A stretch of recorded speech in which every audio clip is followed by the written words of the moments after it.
All right, less than 2 minutes until the live show begins, folks. But honestly, you should have been ready already. Unless you had a case of like sudden diarrhea.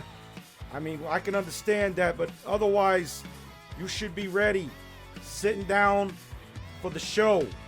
I mean, it irritates me. This is like people that show up at the movie theater once the lights go down. Drives me crazy. Anyway, the show's about to begin, so, get ready.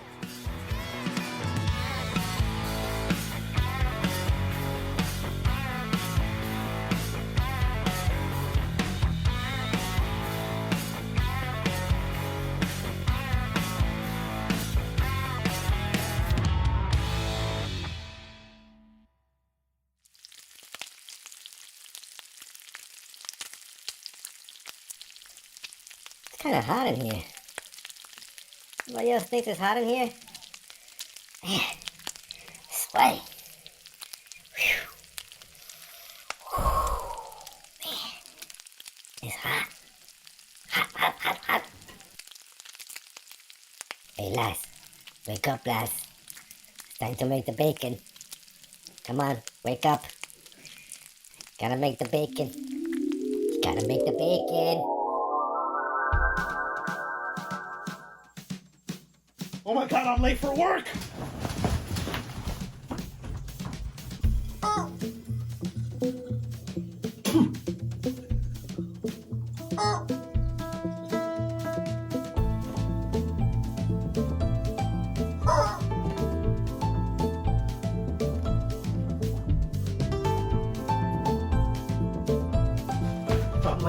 I'm late!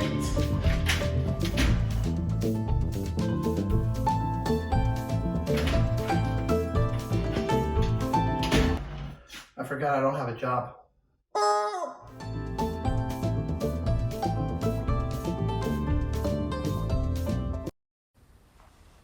Hello?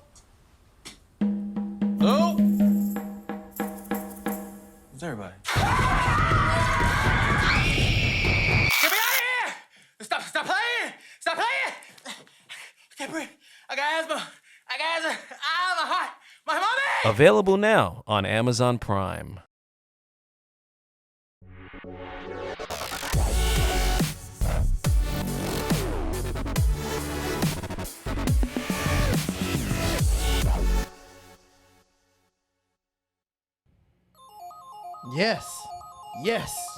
Yes. Welcome to the show. Ladies and gentlemen, welcome to another episode of Las Vic Live. Sip, sip, sip. Please, it's Saturday night. You should be home in quarantine. That is why I'm doing this show. Welcome new subscribers. Welcome, old subscribers. Not that you're old. I have a few announcements to make, and I just wanted to welcome everyone to the show tonight. How are you? I see Tammy. I see my mom, Bendición. My mom is still having an echo problem. I'm not sure what that is, but if anyone else is having an echo problem, please let me know. Tammy says, okay, here we go. Yes, indeed. First announcement, I did get a haircut. I had to pull some strings, but I got it done. And it happened because I couldn't think anymore. So I pulled those strings and I pulled the clippers and I got it done. So please, hearts in the chat for my new haircut. Anthony's asking, why can't I get on YouTube? Anthony's always pointing out every single technical detail of the show. Thank you so much, Anthony. And that's a great point. Anthony, we are exclusively streaming to Facebook Live from now on. YouTube will get the restream of the chat after this. You will be able to go on YouTube and watch it. Don't worry, just like always at 10 o'clock. But we have a new schedule, ladies and gentlemen. We have a new summer schedule very quickly before we start. 9 p.m. on Saturday is the new schedule. 9 p.m. There will be no Wednesday stream. It will be 9 p.m. This is so I can bring you quality instead of quantity. We have great shows lined up, including 80s night and trivia night. All the info will be posted on lasviclive.com. Also, the stockroom is now available on Amazon Prime, so please check that movie out. I'm very proud of it. Ladies and gents, we have a very special show for you tonight. I'm very, very excited. I'm very lucky to have this guest.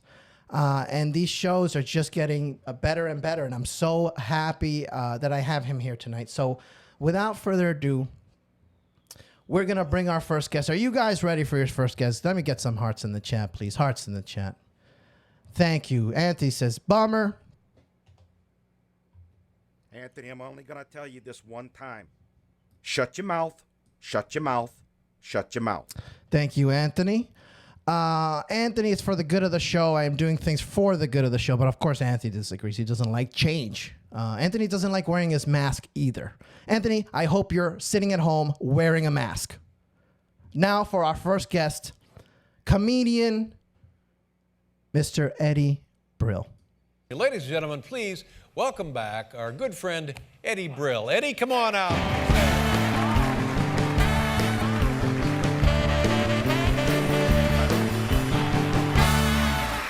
Hey, everybody. Nice to see you. You know, when I was growing up, my grandma used to always say, the truth will set you free. Then she went to prison for perjury. I'm lying. You know, if you haven't been lied to lately, try online dating. Nobody tells the truth in online dating. Sometimes they ask questions like, what's the worst thing you ever did?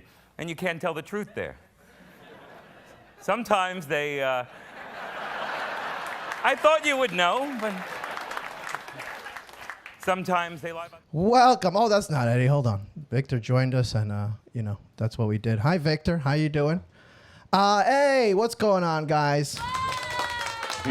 Welcome to the stream. That was a clip from The Late Show with David Letterman. Eddie, how are you? What's interesting about that clip, there was Artie Lang was also on the show, and the producers are supposed to get together with each other and find out what material both comedians are doing, or if there's a comedy main guest and a stand-up. And they didn't. And Artie did a joke that I already had approved in my act before I went out. That's funny. So when I came out, I did a callback to his joke, and that's why the audience loved it. But I didn't even think about that. The people at home are like, what the hell's that? What's going on over there? That's but the hilarious. audience really dug it because, and then the producers, they should have known not to have two comics have the same joke in the show. They should have checked first. They should have. That's what their job is, yeah. But that's what you do as a comedian. You went out there, you pivot, you adapted, you had a great set. It was fun. Well, I worked there for so many years that I was very comfortable on that stage. So, even when I did my other stand-ups, oftentimes I'd ad-lib because I was in the moment, because I was so comfortable, being on the 17 years every night on that stage. That must have been an amazing experience. I can't even imagine. I watched many an episode. The other day, just randomly, I watched one of the daughters of the Three Stooges, Mo Howard's daughter. That episode, I just randomly put it Yeah. on. He was an awesome interviewer. I loved David Letterman, and I can't imagine. So, what's a highlight from? Well, there's so many. The great thing was watching a great interviewer interview. You know, if there was a politician on the show, he didn't want them to be selling their political, program. He wanted them to be a human. Yeah. So he would rein that in right away and get them to have a really human conversation. And he did that very well. There's very few people in the world that are on the level of great as far as interviews are concerned. And, and he really truly is one of the best. And we have one of the best also here with us, Mr. Victor Cruz. What's going on, my friend? Thank you for joining us and hanging out with us tonight. I wanted to bring Victor on. He's an actor, comedian, producer. He does it all. He runs his own acting studio, Victor Cruz Acting Studio. Oh, wait, why aren't you on mute, Victor? You're on mute, my friend. Yeah, unmute yourself. You're good on my... So first off, thank you so much for having me on the show. Eddie, you and I met years ago when I think you were booking the New Talent Night at Caroline's, or you were hosting it. I was hosting. I never booked it, but you weren't booking it. But I think what it was is that when I showed up to the club, you gave me such a warm welcome that I joined the whole operation. And anyways, you hosted the night, and I just remember it was so impressionable because, as I was telling Laz, you're such a class act, and just who you are on and off stage is so cool. So thank you for being so kind, especially in a world that can sometimes be a little cold. I mean, it's comedy. But you know what? I had the same scenario where I did a lot of early comedy, and people would come up to me and make the situation warm because they've been through it.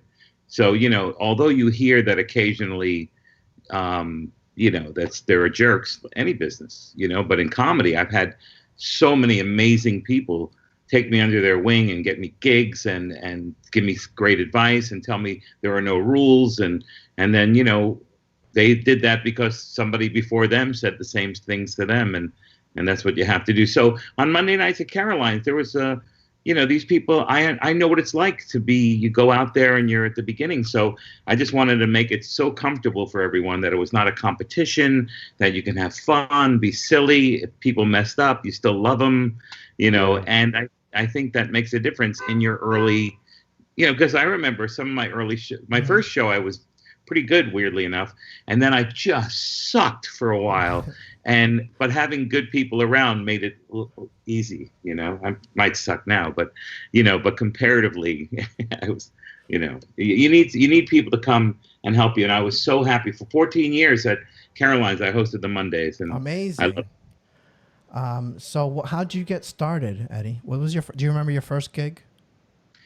Kind of. I joined an improv and sketch group in college. All of us started this group, and there was, there's a lot of comics who are very popular now, famous, who were in that original group. We're all in college together, and it was really fun. But we had friends of ours who were stand-ups, like Stephen Wright and, the local Don Gavins and the Boston comics, those kind of guys. Mm-hmm. And so we tried stand-up, a couple of us. And I did because I would... when we do our sketch shows, I'd come out at the beginning, hey, everybody, how you doing? Ad-lib comedy, and I liked how it felt. So I tried to do stand-up. Like I said, the first time it went well, but I think it was because I was so nervous that I didn't pay attention. And then, and plus I knew most of the people in the crowd, which also always helps. It really does. And then, because they want you to do well, and even if you suck, they're going to laugh. Yeah. Unless they hate you and they're getting back at you. But no, it's usually very warm. So then after the first night, I'm like, hey, this is easier than the sketch because, just have to do a couple of things. And I realized there's so much more to it. And it's a great, I've been at it for 35 plus years, and I still love it like crazy and miss it. And I got lucky. I got to meet you during your class. I took your class at Rhino Comedy Club, and that's how we met. And I was very nervous performing in front of you because you've seen so many amazing veteran comics. Right, but see, that's a mistake to get nervous because I've seen a million comics. And on the other hand, you should just be more, I want to show this person, what I do and not doubt yourself. And that kind of positivity sticks out, and that's how you remember people more for how they just go out there and go, look, if you don't like me, fuck you. That kind of attitude. It used to. The same thing it works with when you're dating or when you're buying a car, and then the guy goes, oh, it's a last deal, and then you walk away and go, screw you, and then you come back and I'll make sure I take that advice for my next date. Maybe. No, I don't. But sometimes if you have I think most times if you have a backbone and you say, this is what I do and I love what I do, I think the person in charge and of course, will you had feel tons of great advice that you gave us. And I felt like I could just hear you for hours, And I love the stories that you post online about all the comedians, the little adventures that you had around the world. Because you've been around the world. You've done comedy in England and all of Europe. Bangladesh. Amazing. Hong Kong. It's just, it was a dream come true growing up, wanting to travel and, So I get to is there do a that for my particular, job. do you have a favorite place that sticks out in your mind? Lots. There are lots. I love Galway in Ireland. It's a beautiful place, soulful, land of great storytelling, and they love comedy, and it's really wonderful. Sydney, Australia, I had a good time in Byron Bay, just north of Australia. Vancouver's a great city. The American great cities, San Francisco, Denver, Austin, St. Louis. You know why? Minneapolis, and I can keep naming names because they're good ones, is because the people who are running it really care, and that makes like the Comedy Works in Denver and on and on and on. They look out for their locals and they give them work and they make sure they raise them right. Now, Eddie, I was going to ask this with all your experience, and I wish I would have been in that class with Laz, because I think you're just an awesome human being outside of the comedy, but to be learning from someone like yourself, in all the years that you've been teaching and all of your experience, what would you say are the ingredients of a good joke? What makes a good joke? Well, there's no rules really with jokes. It's really basically there are, what's the right word for it? Like engineers of jokes that are fantastic, and they write a great joke and they, top to bottom, and it has a good rhythm and all that kind of stuff. But there are people who are just, the essence is really what's funny, and they have great material as well, but it's who they are and how they tell that story.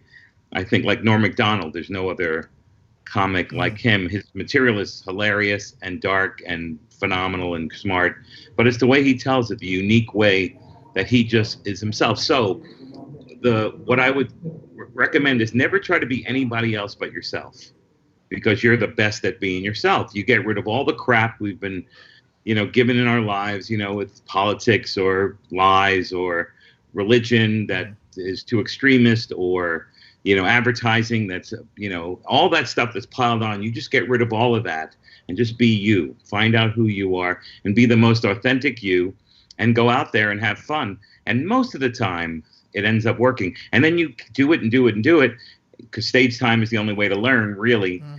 And then you become really great at it. You can't help it. That's great. Amazing. Jason Clark says, Eddie is all class. Thank you, brother. Charlotte Kane says, hello, Eddie. So nice to see you. Hope you're doing well. You're getting lots of love in the chat from it. If anyone in the chat has any questions for Eddie, please go ahead. We have another quick little clip here that I didn't know. I didn't know you were on Dr. Katz. Yeah, it was the greatest. It's interesting. I shot 2 of them, but the show was not picked up for the next season for my second one. But the first one was really fun. And you go in the studio by yourself. John's not there. And you do your act like Zoom people have been doing, just stiff in the, you're in the in the room by yourself doing your stand-up, and you're trying to make it a conversation. Like instead of saying two guys walk into a bar, you go, 2 guys, they walk into a bar, and then you do it like you're having a conversation.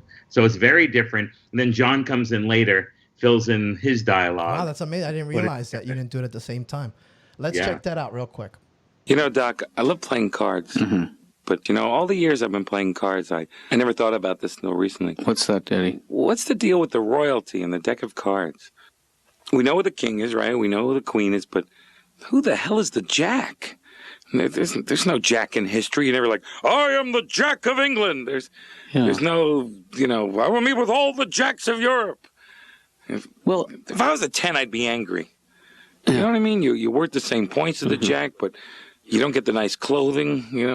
Give me a sweater or a gift certificate. I'm in the royal flush. I might as well be the 3. Awesome.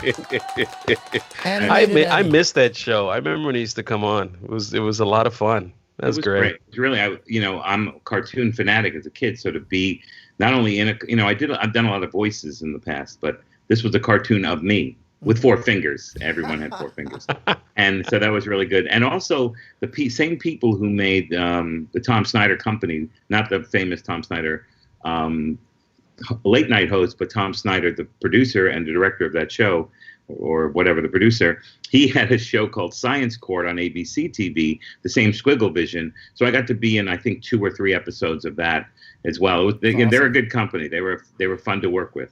That is definitely in the bucket list, right, Victor? Be animated.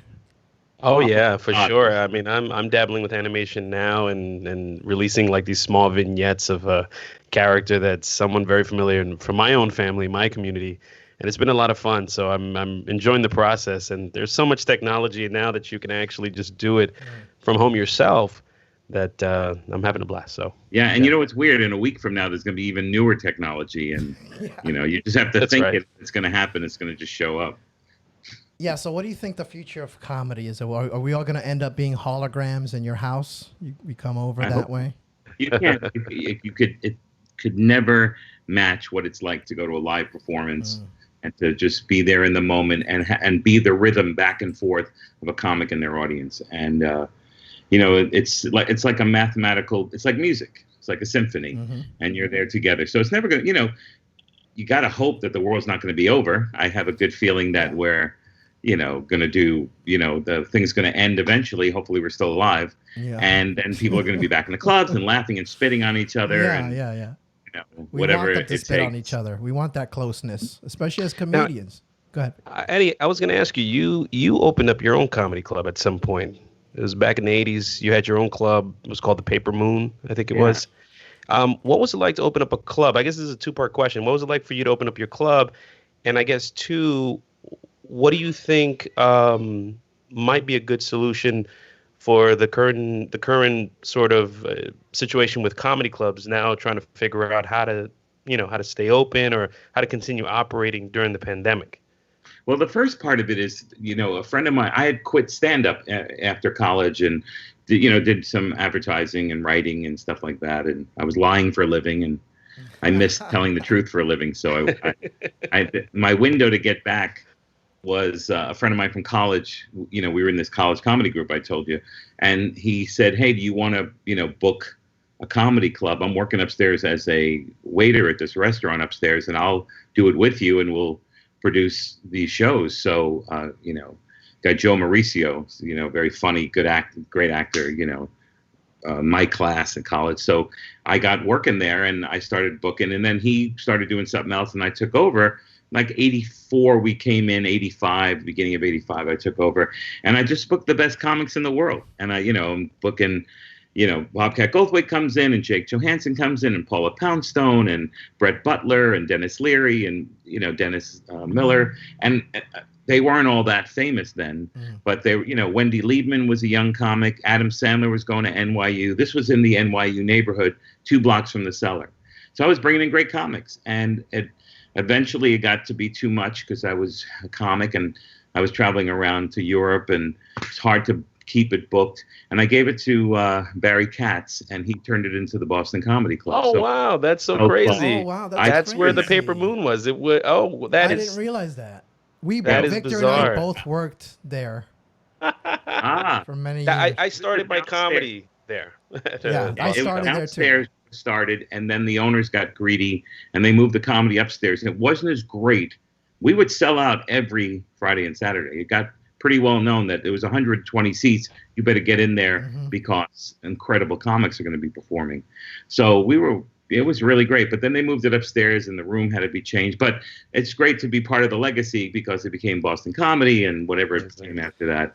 A lot of people don't know that we started the space. So that's amazing. We spent many a night barking outside that club. I almost got beat up many a night outside that place. Oh yeah, that's something. That's amazing. Eddie, I'm going to switch gears real quick. I'm going to bring up some pictures here. Maybe you can tell us a little bit about these pigs. Yeah, that was late 90s, I think, or mid 90s. It was like 93 to 5. I was Catch a Rising Star in Las Vegas at Bally's. George Carlin was working. I was working with Robert Schimmel, and George Carlin was there, so the three of us got to hang out, and it was incredible, like dream come true. What's George Carlin like? The greatest. He's the great. He was so giving. We were talking earlier at the beginning about comics who he would answer every comic's email, regular mail. He was so giving, so amazing, hilarious, a hard worker. He actually called up the Letterman show to say, who was that comic? I think he's funny, and it made my life. So amazing. Even if everyone and the rest of the world hates me, and you can't please everybody. Yeah. George Carlin, my hero, said that he liked my comedy, and then he called me to help his girlfriend be a stand-up, and I said, "But you're George Carlin," and he said, "Yeah, but she's my girlfriend. She's not going to listen to me." And I heard you're really good at this. So that was, again, I have more stories that I've heard, secondhand from really great friends of mine. Hopefully, they're not making it up. No, but they told me things they've heard him say, and it's a thrill for me. But he's one of the greatest guys in the world, and I really got close to him at that time. I did a joke in my act I did on Star Search in '86, and later on he did the joke. And I was like, somebody said, you did a joke that Carlin does. And I went, because they saw Star Search years later. And I said, no, I came out on my own.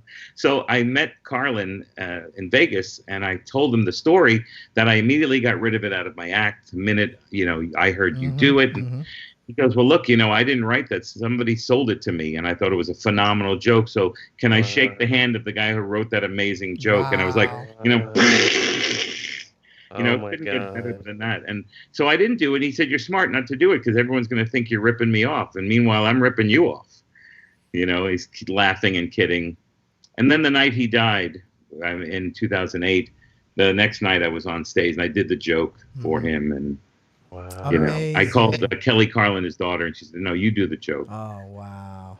So it's a special connection with that joke. And what was the joke? What was it? Do you remember? It was a wordplay thing. It's funny. How can you have a word like nonchalant when there's no such word as chalant? And then the guy goes, crazy. I'm Shalante, and calm down, Ray. Be like me, nonchalant. And that was Rich Jenny's favorite joke. Whenever Rich Jenny would walk by me, he would go, nonchalant, relax, Ray. He would say, Ray, like he knew Ray. Now, Victor, didn't you have a run-in with George Carlin? I did. I was 19 years old. I was working at the Gap, and I heard this voice that was very familiar to me because I listened to all of George Carlin's stuff, and I was already doing stand-up, sort of starting out. And I turned and I said, oh my God, it's George Carlin. I turned to my friend Malcolm, who's working. I go, Malcolm, George Carlin. He's like, who the hell, George Carlin? I was like, the comedian, never mind. So I went over to him in the very New York sort of undercover fashion. And I was like, hey, man, I know who you are. I'm not going to put you on blast. I just want to let you know I think you're awesome. I'm a comedian, too. And when I said I was a comedian, he looked at me and made this face like, ugh. and then he quickly changed his face and got very warm and connected with me. Oh, good. Okay. I think he's so giving. Yeah. He was just like busting my chops, but he was very warm with me and just connected with me. And at the end, on his way out, he said, I'll see you around, kid, And I thought that was a really special moment for me because I admire the guy a great deal. Yeah. So, I understand. And that's I hear this, I've heard the story over 100 times from comedians that they wrote a letter to George Carlin. He wrote them back. He contacted them. They had lunch together. Those kinds of things. So that picture, the long answer, me, Carlin, and Robert Schimmel in Vegas. Awesome. And here we are. Is this your? Oh, that was the comedy group in school. There's at Emerson. the college comedy troupe. Great. Yeah, Emerson College, second year. Dennis Leary was in the group. I don't know. No, this was freshman year, because Mario Cantone was the next year. I went back to the college and I requested this photo. Interesting. Yeah. Oh God. In 1987, somebody came up to me at the Comedy Store in LA and said, "Look, we need you to do this gig. This is a short version of it." I did the gig. I didn't know what it was. I thought it was like a 80-seater for a bunch of Shriners. Turned out to be the Shrine Auditorium, and I got to go on in front of 8,800 people, and with Jimmy Stewart and Jerry Lewis. It's just ridiculous, crazy how amazing it was. And the next day, they asked me to come back the next year, so I came back, and Ricardo Montalban was making one of my favorite actors. Just so cool. And Fred Willard is also in that show. And I have another photo that I put tonight. And Fred just passed today. I know. I saw that. To Mr. Fred Willard as well. I met Fred Willard. I was lucky enough to shake his hand very briefly, 3 minutes, and he was nothing but the warmest person. Nice. And I was grateful to have that 3-minute interaction with him. So, I was sad to read that today. I understand how you feel. And I did see several pictures you posted today, Eddie, with Fred. Yeah, that's what Norman Lear. Norman Lear went to Emerson like I did, and they did a special night tribute to him, and they made a big. Now, for those who don't know, when I was in college, we had our comedy group, and we weren't really getting a lot of support from the school. We were very successful. Some people were jealous about that. It taught us a lot of lessons for later in life, and so Norman Lear came to the school to meet up with his alumni or whatever, and I got to talk with him and told him what we were doing, and he donated money to the school, and school matched it, and we got our first comedy writing department together. And it's happened because, and I got to teach early on in it, and it lasted, it's been going on since 42 years or so. Amazing. Something and I have that in common with you. I started a college comedy troupe, and I called it the Peanut Gallery. And, very nice. I had no support whatsoever in the beginning. No one, including the professors, they thought it was crazy. The first troupe failed miserably, and I just tried again. And the second troupe was very successful. We had a 4-year run, and we did Seton Hall. We did all the colleges in New Jersey. It was tons of fun. That's great. Emerson wasn't a comedy school, but then we formed this comedy thing, and then we started getting Mario and people like Anthony Clark back then, and Bill Burr and Dave Cross and Laura Keitlinger and Lauren Dombrowski, and people started coming into Emerson just for comedy, and then they ended up having a comedy major now at Emerson, it's so proud of that. And that's I had just done my 10th appearance on Letterman. Wow. Letterman had said to me, he said, "Where'd you get that shirt?" Like I was diving off of the, in the Caribbean, and it was Aquamarine. I said, I joined the Aquamarines as an ad lib at the moment, and it was a nice moment there. That's a great picture. It's a great picture. Yeah, really nice. A picture of you on the set. Yeah, during the warm up, it was like 18 minutes long, and at the beginning of it, they'd show a video. There was 3 different videos they showed over time, and so I faced the back wall. I don't know why. I was just looking at something, and they got that shot. Now you were I like it though. You were the warm-up comic before the talent coordinator, correct? Right. I started in '97. Got the warm-up gig, 6-week trial period, and it lasted 17 years. And then about 5 years in, I got to start booking the comedians. I would go to the desk at Letterman in every commercial break. And get to talk to him either about life or whatever, or talk about comedy, and we talk about comedians. And then the incredible talent coordinator for comedians, Zoe Friedman, got an incredible job in LA working and for a lot of money and being in charge of a whole organization and Comedy Central. She was just great, and she's gone, so they need a new booker, and they gave me another trial period. And it was so much. It was really fun. It was really intense because all of a sudden I have. Comedy club, I used to have like hundreds of people call me. This was thousands. And so I had to, try. And as a comedian, I understood what it was like to audition. So I made sure that I had an audition in every city I went to as a comic. I'd look at 10 locals, and I'd give them notes at the end if they wanted. Amazing. Oh, that's really nice. That's really nice of you. I didn't like the notes. People just wanted to hear they got it. Sure. And I didn't think, I thought, you think that everyone's going to want what you want. And what I would have wanted were notes. Yeah. I gave notes to people who fuck you. Who do you think you are? Coming to my town, you don't think I'm That must have been right, difficult for you as a comedian to have that on your shoulders and people treat you differently. That's the worst part of the job. Yeah.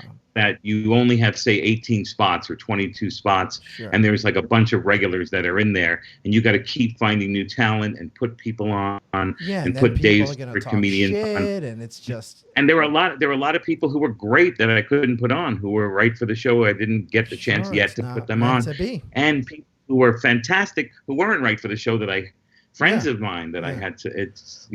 But the good news is I had a job that was pretty intense. And I handled it, And you did handle it for 17 years, so that says something. It was all right, yeah. I'm pretty happy. Now, let me ask you something. What is the difference do you find today that is different comedians today, or how comedy is today versus, when you started, when you were booking comics? Is there a difference? Is there something that you miss? Do you wish you see more of, or that you love more now than before? Talk to me about that. Well, it's selfish for me to have things go my way. It's whatever the newest generation of comedians come up with. That's what's good and what, makes people laugh. And that's the most important thing.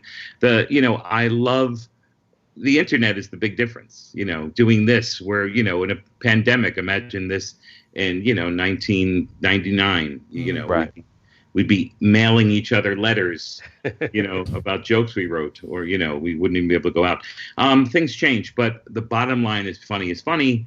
And if you make someone laugh, you're funny, and you might not make everyone laugh, and that's okay. So, the key is you make yourself laugh. Yeah.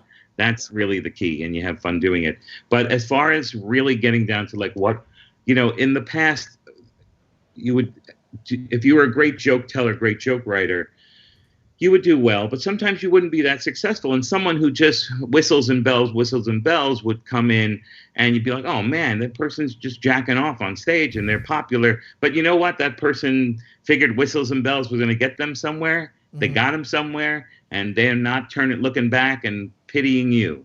So you just go up there and you do your best. So now I don't have 10,000, Twitter followers. If I did, I'd maybe get more work, but that's just my own thing. If I wanted to go there, I'd have to focus on what it took to get to that place.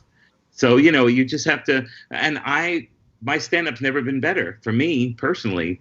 It's because I'm free. I don't have to worry about booking comics and hearing all this other material. Plus I'm writing all the time. So I'm going on stage and having the time of my life, but I don't have the Twitter followers to get everywhere.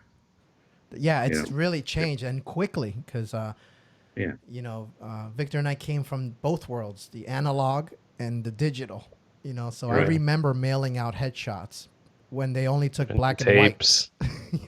Messenger service. And you had to have exactly 8 by, 14, whatever it is, the size, and you have to staple the back, make sure there's 2 staples. So, and now it's all digital. Now they want you to record your stuff and send it in. Charlotte Kane is asking, what's your most memorable heckler? In England, I had gone to Ireland first and had worked with a British comic, and we were talking about heckling, or when things happen during your set. And if a glass smashes, in America, we say put that anywhere, and it gets a big laugh. It always does. It always will. Through the history of time, I've never seen it not get a laugh. It's the same thing when a siren goes by and they go, there's my ride. I mean, it's just automatic.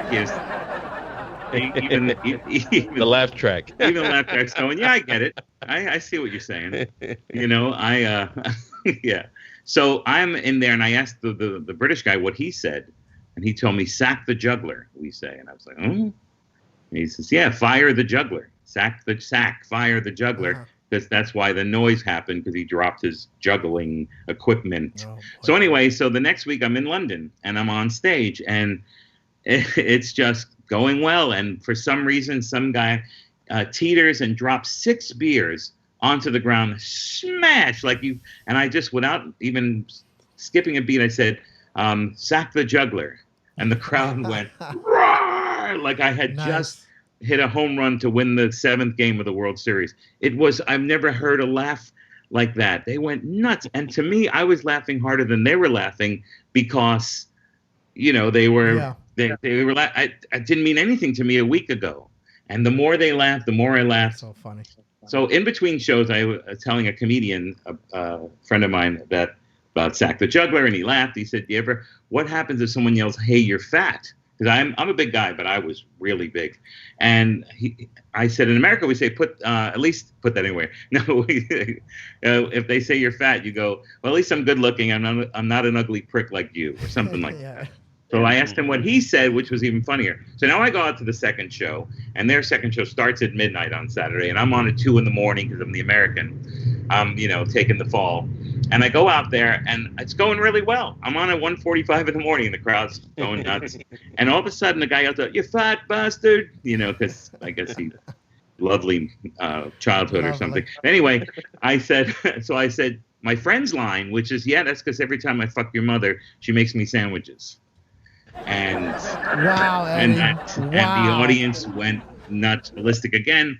And I don't think that guy's ever talked. Wow. Like simultaneously, like while it's happening, she's making you sandwiches. She's making me, or afterwards, Either way, it depends on how she's feeling that day. The more your mother makes me sandwiches, the fatter I get. The more sex I have with your mother, the fatter I get. That is a good one. I gotta say. It works like a charm. And you can clean it up every time you sleep with your mother, or you can make it grosser. And every time I sleep with your grandmother. Maybe I can use that in the future, and we can have a joke connection, Eddie. Yes. Victor, worst heckler. Worst heckler. Gosh, it was one night. It was terrible. We were at Boston Comedy Club one night, and there was a group of people from Atlanta. And this one woman, she couldn't help herself. She just kept heckling, and it was just bad heckling. It was unnecessary. She just, she probably had a little too much to drink. Anyways, I'm a pretty nice guy, but for some reason, I turned to her, and I don't know what happened. I said, "I will kill you." And the audience was like, and even I was like, I scared myself. And my buddy who was hosting the show, he's like, "Victor, what are you doing?" This is like early on in the game. He's like, "Listen, man, you got to have snaps, okay? They come at you, you got to have a good bit for them. Don't be saying you're going to kill anybody." And I was like, "All right, you got it, man. You got it." That was probably a tough heckling situation because I didn't know what to do. They got me good. The woman was just so drunk. On the planet at it is Paula Poundstone. Oh, okay. She turned the heckler into her friend. And there's no better in the world at diffusing that bombshell, because you don't want to start a war. Yeah. They're either drunk or heckling or mean-spirited or trying to get attention. And the last thing you want them to do is to get into a fight, because they're looking for that to get the attention. So what Paula does is she cuts their legs out from under them by being their friend and learning about them. And then she, by the end, the heckler is like making dinner for her at her home. It's great. That's awesome. Yeah. I had my worst heckler was my best heckler, and he was an unintentional heckler. He was drunk and he was asleep in the front row. So since he was asleep, I couldn't ignore it. Right. It was at the Ha Comedy Club in Los Angeles, and he was sleeping. So I started singing him a lullaby.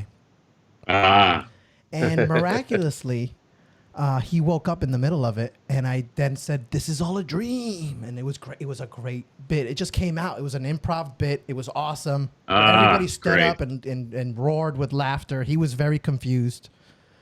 So it was great. So yeah, as comedians, we have to be ready with our bag of tricks, and it has to seem spontaneous, but we should have something prepared. And that's what you get from stage time and experience. How to be so comfortable up there. You have your stage legs, be able to, pivot, as you said earlier, to maneuver, to be ready, because it's every new breath, the whole world changes. I love that. And Eddie, when you were coming up in the game and you were building yourself up, share with us maybe some of the tough days for you, and how did you keep yourself going, and also what keeps you inspired? Well, interesting enough, my mom and dad we were in Vegas as little kids on a trip. We were just babysat in the room, and my mother came back in the room laughing and happier than I've ever seen her in my life. And I always said, I want to make her laugh like that. I want to be, because she was very funny herself, and we would do funny things together. She was so sharp and so great, and everyone kind of in our families, sarcastic or sharp because of her. So that's the impetus for it, but I never thought I'd do it for a living. And, But on the way up, there were tough times. My father was in some deal with Jackie Mason, some scam at a hotel in North Miami, and we were down there, and my father convinced Jackie to put me on. Now, I had only done comedy like 6 times, and I sucked. And I had stuff about cartoons and impressions and, sexual innuendo about game shows, the class, the high end stuff. And so I go out to the crowd, and everyone is 80 years old and their grandparents, because they're all in Florida to see Jackie Mason. So I go up, and I have Ed Kranepool of the Mets is in the audience, and I'm a Mets fan, and I'm like, my father's out there. So of course I want to do well. I had 10 minutes, and I died a fiery death. There was nothing funny that they didn't want to hear cartoon impressions. They don't watch these cartoons. They don't know, these game shows or whatever. This wasn't their crowd. They wanted, them Jerry Mason, Jackie Mason with the thing, with the hay, with the hay. And they wanted someone good with experience, and they don't understand why they have this shitty comic opening up for him. So I get off stage, and Jackie comes on and immediately trashes me to get them to laugh. He had to. Unfortunately, it hurt my heart because now I heard the same people who were crickets were laughing like they had, heard the funniest joke in the world. So that was a pretty tough moment, and I kind of stopped doing stand-up for a while after that. And I just missed it too much. I just knew it was right, and I knew that, get over it, pal. You weren't ready. You weren't, Yeah. And that's part of the lesson, and you'll always remember that. Wow. That's amazing. That's a great story. I've had a few moments like that myself where I'm like, what am I doing? It's like, yeah. And I got laid off, before this pandemic, because of this pandemic. And I was planning on hitting LA and doing some shows. And I'm just like, what a time to pick this career out of all the times in human history. But you have to adapt like everything. And it's that same thing. There's a new moment now, and so you have a TV thing that people are watching on the internet, and that's what you have to do. I've been doing like last Friday I had a big hour show, and then all week I've had different shows. I've been interviewing people, being interviewed. I'm keeping it fresh, as they say in the world of freshness. If you want to check out more of Mr. Eddie Brill, his website. Well, just to let you know about that, it's under construction now. You can find the pictures and a bio just so you can grab it. But I have the person who did the websites no longer doing websites, so I'm getting a new person to take over that. So even the pandemic, Eddie, I'm a web developer, so if you need any help, good. I can hook you up, my friend. Because you came on the show, you gave us your time, so I would love to help out. That would be amazing. Instagram, it's Eddie Comic. Right Instagram is Eddie Comic. You can reach me there. Instagram. Right here it says Facebook, not secure, so we want to fix that. Facebook is my name, but there's no real room on there. It's just a shame that you can't add a lot more people, but you can always instant message me or something, and I'll answer a question. And on Twitter, where I have a couple of thousand followers, it's Eddie_Brill. So if you want to go there. But Instagram, I've been enjoying putting a lot of cool photos. I've been really getting into taking photography lately. And, New York has changed. It's been reset. And it's like Mother Nature came by and said, you assholes, what did you do to the place? I left you guys alone, and now go to your room. Yeah, that's what Mother Nature. Go to your room. But that's threw a rapper once, get inside. Oh boy! All right, you want to keep drilling? Go to your room. Okay. Yeah, I went outside today for the first time in a while, and the pigeon wasn't even scared of me. Yeah. Like, what are a you squirrel doing ran up the stairs toward me. I'm like, you raisin bastard. He was actually delivering food. He works for DoorDash.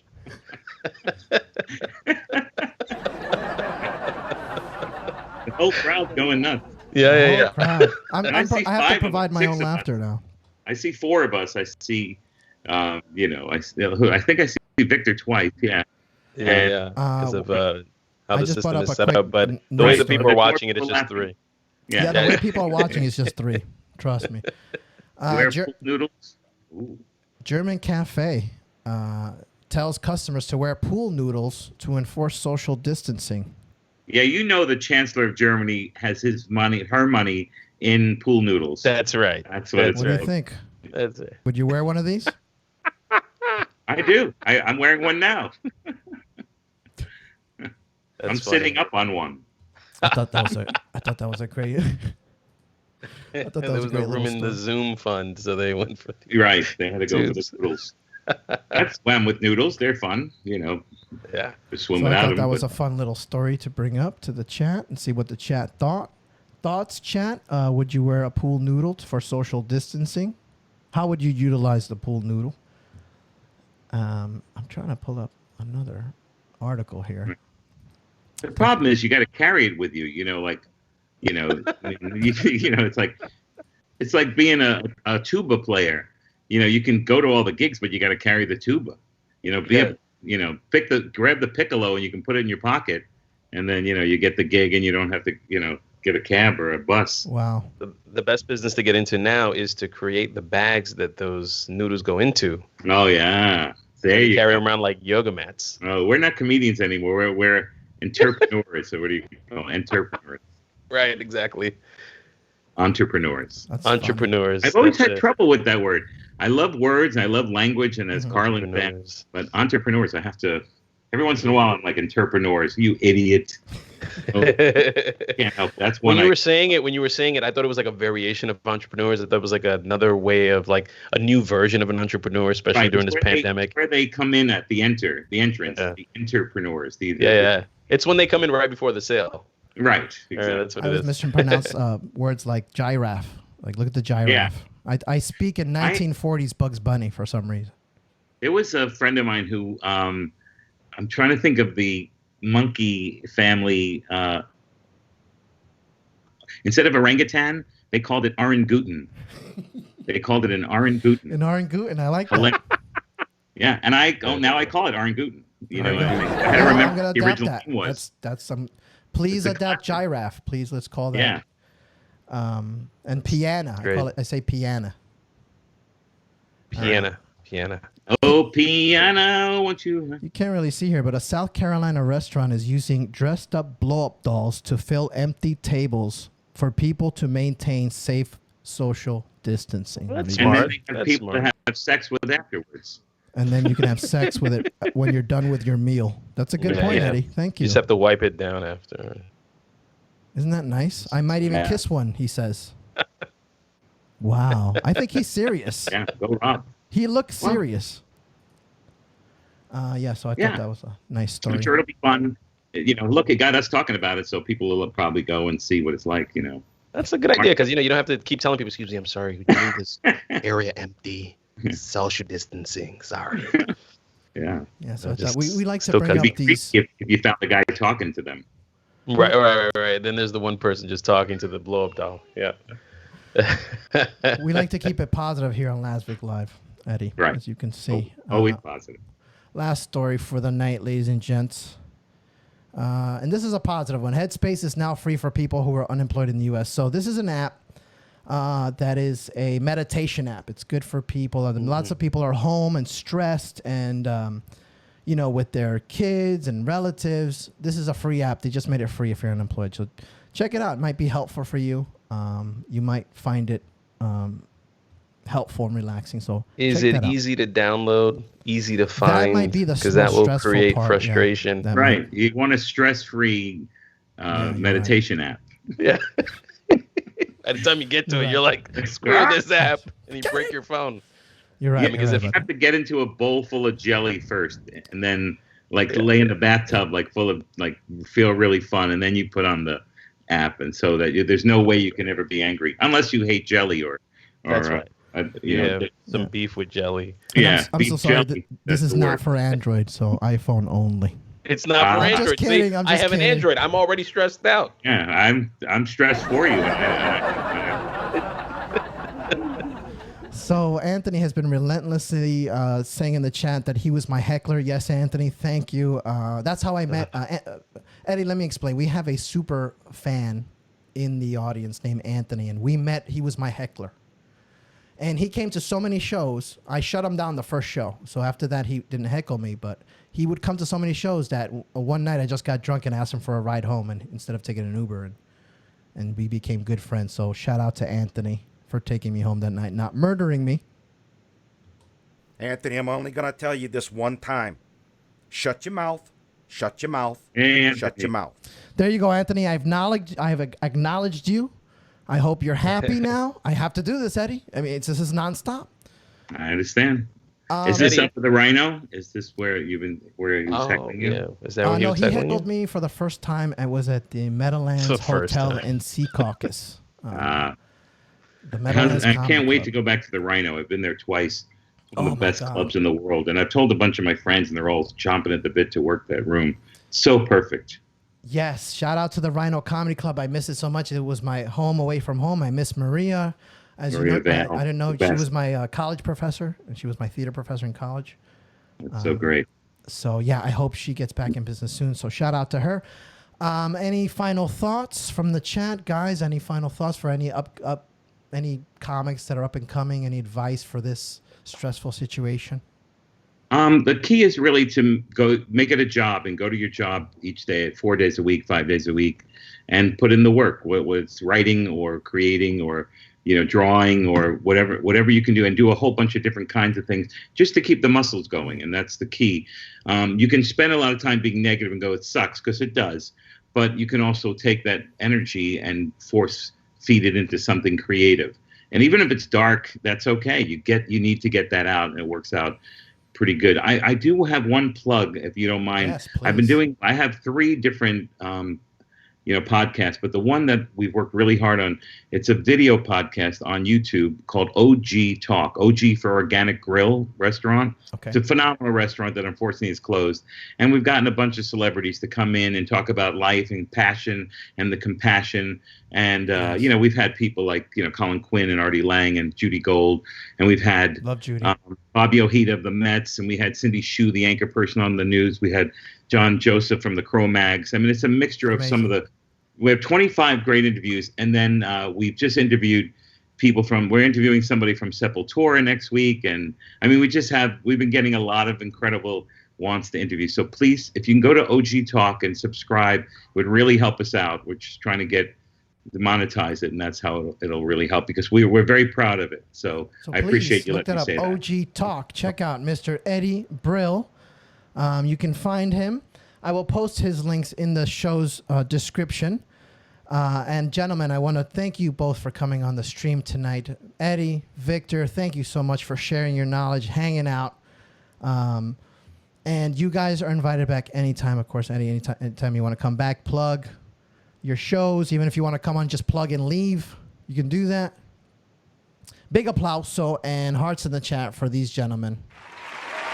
There you go. Well, thank you. And Eddie, really nice to see you again. You're still the awesome person that you were when I first met you, and continue blessings to you on your career and the things that are in store for you, because they're going to be nothing but awesome. So yeah, blessings. same for you. And I really appreciate that a lot. It feels good to hear it, no matter what anyone says. And the same to you guys. Thank you so much. Thank you, sir. It didn't take me more than a half a second to say yes to come here. And oh my God, I'm glad that I did. That's really makes me feel good. Wow. Thank you, guys. Hang out 1 second. Ladies and gentlemen, it was another great show tonight. I just want to thank the chat for being here with me. I want to thank my mom for joining me once again. I want to acknowledge our first top fan, Tammy. Tammy, you are our first top fan, and you have received your badge.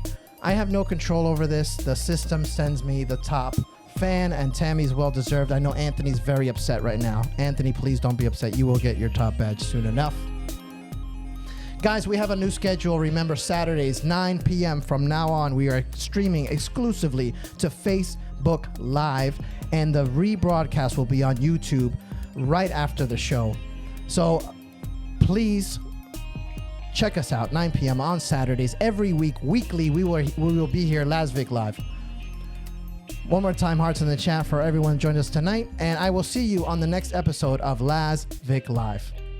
You know, it just gets me so frustrated because I still see people out there like not wearing masks. Like they think that it's okay not to wear a mask. Listen, hello, you need to like get it together. Wear a mask because you could be infecting somebody with the COVID-19, all right? Okay, mira, you don't feel like wearing it, pero you have to. You gotta take care of each other. Put on a mask and you gotta put it on the right way. It has to cover your nose and your mouth. And you need to do it because it's the right thing to do. Come on. This has been another episode of Las Vic Live. Good times.